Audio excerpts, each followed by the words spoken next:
Hi Chaitan గారు. నమస్తే అండి. చైతన్ గారు, జనరల్‌గా బ్రేక్‌ఫాస్ట్‌లో ఆర్ అదర్‌వైజ్ లంచ్‌లో అయితే డెఫినిట్‌గా అందరి ఇళ్లల్లో కూడా ఏదైనా లిక్విడ్ ఉండాలి. లైక్ పప్పు, రసము, చారు ఏదో ఒకటి ఉండాలి. అందులో అన్నిట్లో కూడా చింతపండు లేకుండా మనం ఏ కుక్‌ని కూడా ఫినిష్ చేయలేం. పులుపు లేకుండా ఏది ఫినిష్ చేయలేం. కానీ పెద్దవాళ్ళు ముఖ్యంగా ఇంట్లో ఉన్నవాళ్ళైతే చింతపండుని బిల్కుల్ అవాయిడ్ చేయాలి అంటారు. దానివల్ల మోకాలు అరిగిపోతాయి, నరాలు మంచిగా పనిచేయవు అని అంటూ ఉంటారు. ఇది మిత్తా లేకపోతే ఇందులో నిజం ఉందా? ఏందంటే ఇప్పుడు ఆయుర్వేదం పుస్తకాలు ఉంటాయి కదా హ్మ్. పాతవి. హ్మ్. దాంట్లో కూడా ఏమని రాసి ఉంది నేను తర్వాత చెప్తా. కానీ దానికన్నా ముందు మీకు ఒక విషయం చెప్తా. మన తెలుగు వంటలు ఉంటాయి కదా. ఏ వంట తీసుకున్నా మీరు పులుసు తీసుకున్నా, కర్రీలు తీసుకున్నా, ఆఖరికి పొడిలో కూడా చింతపండు డ్రై చేస్తామా ఏమా? వేస్తాము. అది వేసి పిసాయిస్తాం కదా పొడి కూడా. హ్మ్. అవునా కదా? అయితే ఏంది అంటే మనం చూసుకుంటే మన ఏ ఫుడ్ తీసుకున్నా చింతపండు ఉంది దాంట్లో. ఎగ్జాక్ట్లీ. ఇప్పుడు నేను ఒకటి చెప్తాను మీకు మోకాల నొప్పితోటి ఇంత బాధపడుతున్నారు కదా. మోకాల నొప్పి ఎందుకు వస్తుంది? బరువు ఎక్కువ ఉంటే వస్తుంది, మళ్ళీ దాని తర్వాత ఆస్టియో ఆర్థరైటిస్ ఉంటే వస్తుంది, మళ్ళీ దాని తర్వాత మీకు రుమటాయిడ్ ఆర్థరైటిస్ ఉంటే వస్తుంది, సోరియాటిక్ ఆర్థరైటిస్ ఉంటే వస్తుంది, ఇన్ని ఆర్థరైటిస్లు ఉంటే వస్తుంది కదా. ఏమైనా ఇంజురీ కూడా అయితే వస్తుంది కదా. పడ్డాడు మనిషి, ఏదో అయింది, ఒక సిస్ట్ వచ్చింది, లేదంటే మినిస్కస్ ఇది ఏసిఎల్ టేర్ అయింది, ఏదో పరిశానితోటి మోకాల నొప్పి అయితే వస్తుంది కదా. బరువు ఎక్కువ ఉంటే కూడా మెయిన్గా వస్తుంది. గర్భసంచి తీసేస్తే కూడా మోకాల నొప్పులు వస్తాయి. అన్ని పరిశానీలతో వస్తాయి. ఏదైతే ఈ పేషెంట్లకు ఉంది కదా, ఇప్పుడు నేను చెప్పింది ఒక 2 నిమిషాలు వినండి మీరు. ఆయుర్వేదంలో కూడా రాసి ఉంది చింతపండు చాలా మంచిది అనేసి. నేనైతే హోమియోపతి డాక్టర్ని, కానీ చూడండి హోమియోపతి మందులు ఎన్నో, ఆయుర్వేదం మందులు ఎన్నో సిమిలర్ ఉంటాయి. పుస్తకాల్లోనే రాసి ఉంది చింతపండు ఏదైతే పిత్తం ఉంటది కదా బాడీలో, అది తగ్గించడానికి హెల్ప్ చేస్తుంది. అండ్ మోర్ ఓవర్ చింతపండులో విటమిన్ సి ఉంటది, మీకు కూడా తెలుసు కదా. చింతపండులో యాంటీ ఇన్ఫ్లమేటరీ ప్రాపర్టీస్ ఉంటాయి. అంటే ఏంది? మోకాలు నొప్పి. ఇప్పుడు ఒక పేషెంట్ వచ్చారు మన దగ్గరికి, ఆ పేషెంట్ డక్ వాక్ చేసుకుంటా వచ్చిండ్రు. 42 ఏండ్లే పేషెంట్కి, 42 ఏండ్లు, 100 కిలో మనిషి. ఇట్లా నడుచుకుంటూ వచ్చిండ్రు.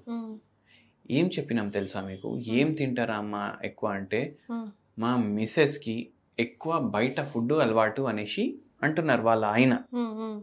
వారంలో 5-6 సార్లు పార్సల్ తీసుకొని రా, ఆ బండి మీదకి వెళ్ళి బజ్జీలు తీసుకురా, ఈ బండి మీదకి వెళ్ళి ఇవి తీసుకురా, ఆ ఫుడ్ ట్రక్కి వెళ్ళి అవి తీసుకురా, ఆ హోటల్కి వెళ్ళి మంచూరియా పట్టుకరా, ఇవి నడుస్తూనే ఉంటాయి సార్ మా ఇంట్లో, నా సగం జీతం ఆ హోటళ్ళకే పోతుంది అనేసి. పేషెంట్ ఏమంటారు, నేను కంట్రోల్ చేసుకోలేకపోతున్నాను. ఏం పరేషాని ఉందంటే, ఏముంటుంది సార్, నాకు ఆఫీస్లో కూడా టెన్షన్ ఉంటుంది, ఇంట్లో కూడా పని ఉంటుంది, నాకు జర స్ట్రెస్ ఎక్కువ, నేను తీసుకురమ్మని చెప్తున్నా. చూడండి అమ్మా, ఇవి తినొద్దు ఎక్కువ అంటే, మళ్ళీ ఏంది ఇప్పుడు మోకాలు ఇంత ఎందుకు వస్తున్నాయి, ఇంత బరువు పెరిగిందనేసి వస్తున్నాయి కదా, ఇవన్నీ ఎందుకు తింటారు మీరు అనేసి అడిగిన. సార్ నేనైతే ఒకటే చెప్తా సార్, తింటే 60 ఏండ్లు ఉంటాం, తినకపోతే 61 ఏండ్లు ఉంటాం. అయితే మనం ఒకటి చెప్పినాం ఆ పేషెంట్కి, సరే తింటే 60 ఏండ్లు ఉంటారు, తినకపోతే 61 ఏండ్లు ఉంటారు అని అంటున్నారు కదా మీరు. నేను చెప్పిన, ఇప్పుడు మందులు ఎట్లా వచ్చినాయి అంటే, మీరు తిన్నా 80 ఏండ్లు ఉంటారు, తినకపోయినా 80 ఏండ్లు ఉంటారు. కానీ మీరు తినకపోతే ఫిజికల్ యాక్టివిటీ చేస్తే, టైం టు టైం ఎక్సర్సైజ్ చేసుకుంటే, టైం టు టైం పడుకుంటే, ఏంది అంటే మీరు ఏ రోజు వరకు అయితే ఉంటారు కదా, మీరే నడుస్తారు, మీరే నడుచుకుంటా వెళ్ళిపోతారు, ఎవరి మీద డిపెండ్ కాకుండా. మళ్ళా మీరు స్నానం చేసుకోవాలంటే పోయే రోజు కూడా మీరు స్నానం చేసుకోవచ్చు, అవునా కదా? అవునండి. మీరు టాయిలెట్ పోతే వేరే ఎవడు అవసరం పడడు మీకు టాయిలెట్ సాఫ్ చేయడానికి. ఇప్పుడు మీరు చెప్పండి అంటే, ఏమో సార్ నాకు అయితే తినాలని ఇష్టం అనేసి అంటే, ఎంత చెప్పినా మనిషికి అర్థం కొందరికి అవ్వదు.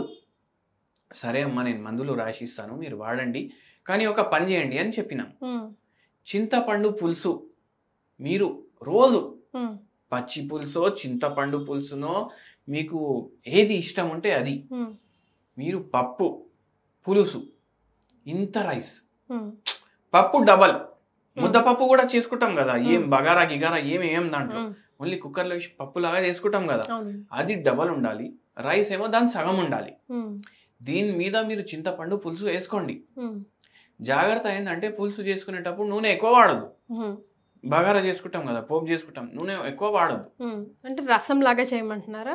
రసమే కదా. ఏం మైండ్లో పెట్టుకోండి అంటే మీరు దాంట్లో ఎక్కువ మీరు పోపు చేసేటప్పుడు ఆయిల్ ఎక్కువ వేయొద్దు. ఓకే. అది మీరు చేసుకొని డైలీ ఉమ్, మధ్యాహ్నం ఉమ్, తినండి ఉమ్, రైస్ తోటి. మీరు దాని తర్వాత చూడండి మళ్ళీ చింతపండు తింటే ఇంకా నొప్పులు పెరుగుతాయి కదా అనేసి అడిగారు. అమ్మా మీరు తినే వాటికి పెరిగిందమ్మా, నేను చెప్పిన వాటికి పెరగదు అనేసి నేను చెప్పిన.